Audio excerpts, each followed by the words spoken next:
My parents took my brother's side after he destroyed my future. I just said, all right. The next day he saw my empty locker and panicked. Please tell me you haven't posted it yet. My father's fork clattered against his plate, the sound echoing in the tense silence of our dining room. He delivered the verdict like a judge sentencing a criminal, not a father talking to his daughter. You will withdraw from the science fair. You will go to school on Monday and you will apologize to Kevin. In front of everyone. For the trouble you've caused. My mother, Jennifer, just nodded, her eyes misty with that practiced, disappointed look she reserved just for me. My brother Kevin leaned back in his chair, a smug grin pulling at his lips. He'd won. He always won. I felt their 3 pairs of eyes on me, a suffocating weight. I focused on the polished wood of the table, the same table where I'd spent hundreds of hours soldering circuits and programming microcontrollers while Kevin played video games in the next room. I took one slow breath.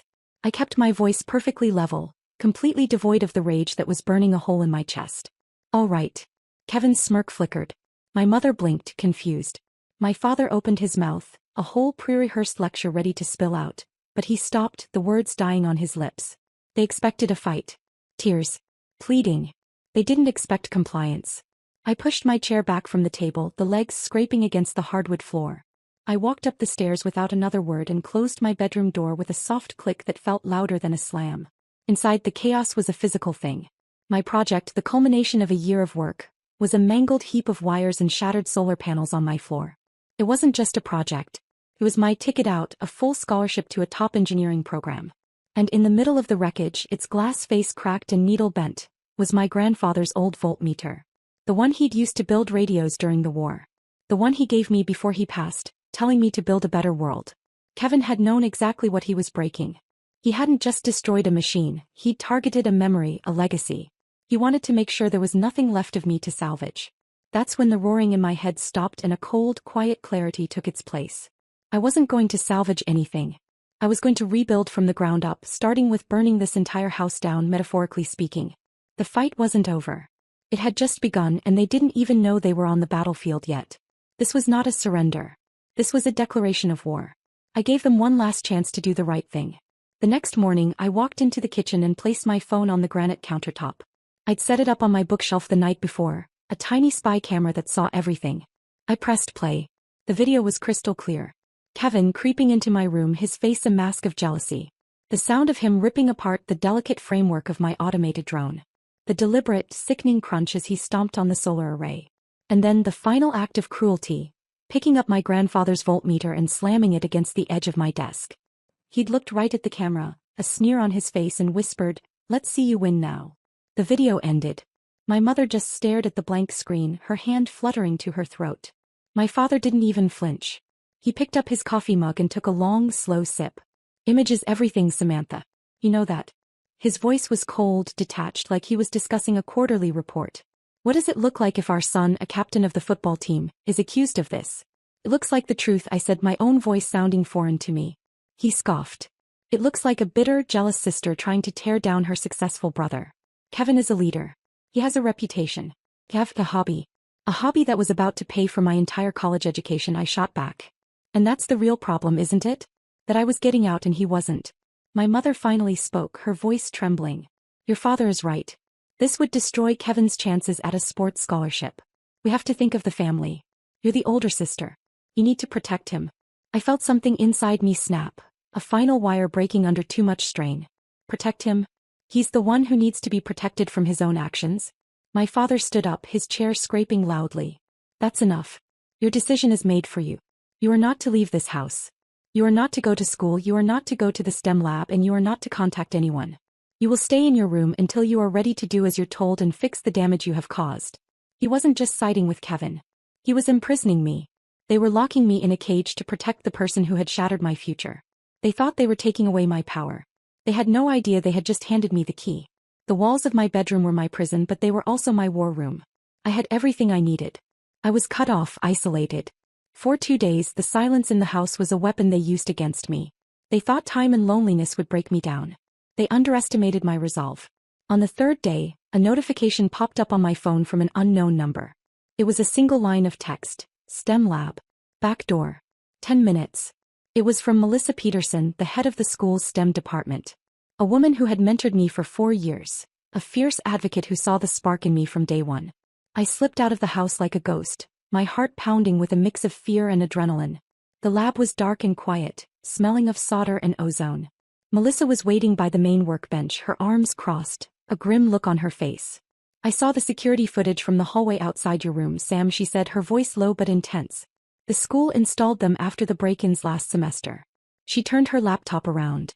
On the screen was the same scene I had recorded, but this was official, time-stamped, undeniable evidence from a school camera. She saw the relief wash over my face. I knew you didn't do this. I also know what your family is capable of. I've seen it for years. She let out a frustrated sigh. The school board won't act without a formal complaint from your parents, which we both know will never happen. So we're going to go a different route. She pulled up another screen. The Pioneer Academy. An elite invitation-only STEM boarding school. I'd been on their waitlist for months, my one long-shot dream. They had an opening, she explained. An early decision candidate dropped out. They need to fill the spot in the next 48 hours. They want to interview you. The scholarship they offer is a full ride. Housing, tuition, everything. A complete escape. But my project is destroyed, I whispered, the despair creeping back in. My application was based on that. Melissa smiled, a sharp, determined smile. Your old application is irrelevant. We're sending them a new one. She pointed to the screen. They have a special consideration clause for students in untenable educational or domestic environments. Your new application essay is going to be about what happened this week. You're going to attach the video files, both of them. You're going to detail your parents' response, their threats, everything. We're not just going to tell them you're a brilliant engineer, Sam. We're going to show them that you can survive anything. Their cruelty, their betrayal. That's your new project. And it's going to get you out of here for good. For the first time in days, I felt something other than rage. It was hope. I didn't sleep. For the next 36 hours, I wrote. I poured every ounce of betrayal, every moment of calculated cruelty into that essay. I attached the video files, the timestamped school footage, and a detailed log of my father's threats. I hit send at 3 a.m. A confirmation email arrived instantly. Application under expedited review. I closed the laptop and began to pack. Everything was methodical. I had a checklist I'd written months ago, a secret, in case of emergency, plan. Escape Plan Alpha. Step 1. Secure personal documents. Birth certificate, social security card, passport. Step 2. Open independent bank account. Done 3 months ago with every dollar I'd saved from part-time jobs. Step 3. Car title.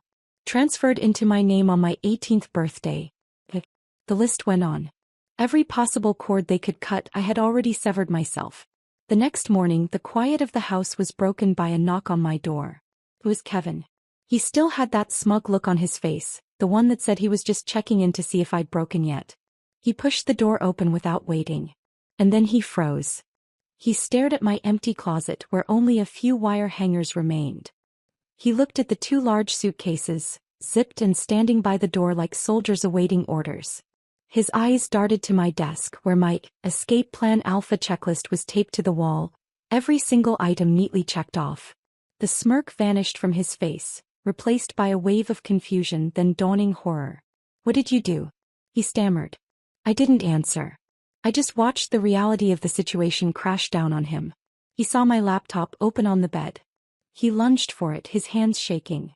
The screen was still on the email I'd received less than an hour ago. The subject line was in bold blue letters. Congratulations from the Pioneer Academy. He read the first line aloud, his voice cracking.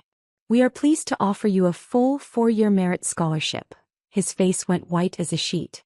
He dropped the laptop on the bed and sprinted out of the room, screaming my father's name. I heard his frantic footsteps thundering down the stairs. He burst into the kitchen where my parents were having their morning coffee. He shoved the laptop at them. Please tell me you haven't posted it yet, he begged, his voice high with panic. Posted what? My father asked, his smile dying instantly. Kevin pointed a trembling finger at the screen. The video. The essay. He sent it all. He told them everything. The final confrontation happened right there in the kitchen. My father snatched the laptop, his face turning a dark shade of red as he read the acceptance letter. My mother started crying, those familiar, manipulative tears. You are not leaving this house, she sobbed. Actually, I am, I said, leaning against the doorframe, my arms crossed. My dad stood up so fast his chair scraped backward on the tile. Over my dead body. You are 17. 17 years, 11 months and 2 days, I corrected calmly. And state law is very clear. With a full-ride scholarship to an accredited boarding institution, parental consent is rendered optional after 17 and a half. Feel free to Google it. My father's face shifted from rage to disbelief. Then you're cut off. The college fund is gone. The car stays here. Your phone plan will be cancelled before you reach the end of the driveway. I shrugged. I switched the phone to my own plan 6 months ago. The car title is in my name, signed and notarized last year. And the college fund? You drained 80% of it to buy Kevin his new truck last summer. There wasn't much left for you to take. Silence. A thick, suffocating silence. My mother's sobs were the only sound. My father just stared, his authority crumbling before his eyes. He had no moves left. He'd built a prison around me, but he'd forgotten that I was the architect. He tried one last time, his voice low and dangerous. If you walk out that door, don't ever come back. I held his gaze without flinching. That's the plan. That's when my phone rang. A new contact Melissa had sent me. Mr. Davies, attorney for the Pioneer Academy. I answered and put it on speaker. Mr. Davies, it's Samantha Reed. We're all set for tomorrow. His voice was calm, professional, and cut through the tension like a knife. Good morning, Samantha. Yes, everything is confirmed. A car from the academy will be at your residence at 700 hours tomorrow to transport you. I should also note for any interested parties that we have forwarded your file, including the video evidence and your personal statement, to local child protective services as a matter of protocol. Any attempt to interfere with an emancipated minor's right to education will be met with immediate legal action. The police have been notified as a precaution. The line went dead quiet. My father's face was a ruin. The rage was gone, replaced by pure, unadulterated panic. For the very first time in my life, he was the one who looked away. He had lost. He just hadn't realized the game was over before he even sat down to play. I walked out the front door the next morning and never looked back. The black car was waiting at the curb just as Mr. Davies had promised. I didn't say goodbye. There was nothing left to say. My new life started the moment the car pulled away from the curb. The Pioneer Academy wasn't just a school, it was a sanctuary. For the first time, I was surrounded by people who understood my language, who saw my passion not as a hobby but as a gift. The work was harder than anything I'd ever done, but it felt like breathing after being underwater for years. I thrived. I led the robotics team to a national championship. My senior thesis on sustainable energy grids was published in a scientific journal. I graduated valedictorian with a full scholarship to one of the best universities in the country. The calls and texts from my family came at first a flood, then a trickle, then nothing. I blocked their numbers one by one until my phone was finally silent. Years passed. I moved to a city on the coast, took a job as a tech ethicist at a startup, working on projects that felt like they were genuinely making the world a better place. My best friend from high school, Jessica, would occasionally send me updates. She kept them brief, just the facts, the way I'd asked. Your dad lost his job during a company restructuring. Apparently, the story about what they did got out. He and your mom divorced. She lives in a small apartment across town. Kevin dropped out of community college. Last she heard, he was working nights stocking shelves at a grocery store. Each message was a small, quiet confirmation that a world without me in it hadn't turned out the way they'd planned. Their perfect family image had been a house of cards, and I was the one card holding it all up. Once I was gone, it all collapsed. One rainy Saturday, I was in my own apartment, the city lights twinkling outside my window. I had the news on, a quiet hum in the background. On my workbench, under the bright glare of a desk lamp, were the pieces of my grandfather's voltmeter. It had taken me years to find the replacement parts, some of them decades old.